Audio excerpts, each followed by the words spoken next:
This video sponsored by BuyMode shopping app. BuyMode e-shopping application is one of the online shopping app now available on Play Store and App Store. BuyMode e-shopping. Please click below link in install application. M21 GRக்கு விதவிதமான தொப்பி கண்ணாடிகள் அணிவதில் சிறுவயதிலிருந்தே மிக விருப்பம். சினிமாவில் நடிக்க துவங்கிய காலத்தில் பொது இடங்களில் ரசிகர்களின் அன்பு பிடியிலிருந்து தப்பிக்க தனது பாகவதர் கிராப் தலைமுடியை மறைக்க ஒரு துண்டை தலைப்பாகை போல தலையில் கட்டி லாவகமாக மறைத்துக் கொள்வார். திரைப்பட நடிகரான பின் தான் இளமையோடும் அழகோடும் தெரிவதற்கும் கதாபாத்திரத்தை வித்தியாசப்படுத்தி காட்டவும் பல படங்களில் விதவிதமான தொப்பி அணிந்து நடித்திருக்கிறார். M.GR போல் வேறொரு நடிகருக்கு தொப்பி பொருந்தி இருக்குமா என்பது சந்தேகமே. காவல்காரன் படத்தின் போதுதான் M.GR சுடப்பட்டிருந்தார். இதனால் படத்தின் பெரும்பாலான காட்சிகள் M.GR சுடப்பட்ட பின் எடுக்கப்பட்டவை. இதனால் பல காட்சிகளில் முகம் சோர்ந்தும் குரல் வன்மை கரகரவென கவர்ச்சி இல்லாமலும் இருக்கும். படத்தில் நினைத்தேன் வந்தாய் 100 வயது பாடல் எடுக்கப்பட்ட அன்று M.GR வித்தியாசமாக தெரிய வெள்ளை தொப்பி அணிந்து சில காட்சிகளில் ஆடினார்.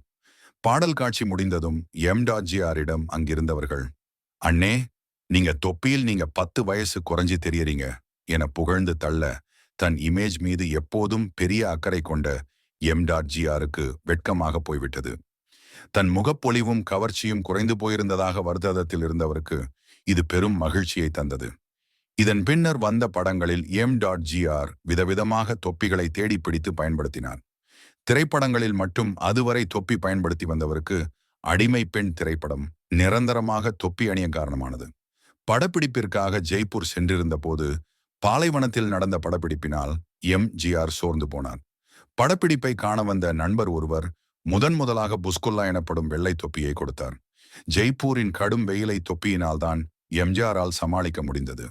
படப்பிடிப்பு முடிந்த பின் M.GR அதன் பயன்பாட்டை கருதி தொடர்ந்து தேர்தல் பிரசாரங்களிலும் வெயிலை சமாளிக்க பயன்படுத்த ஆரம்பித்தார். தொப்பி M.GR வழக்கமான M.GRை விட இளமையாக இருப்பதாக பாராட்டுகள் குவிய தொப்பியை அன்று முதல் நிரந்தரமாக்கி கொண்டார் M.GR.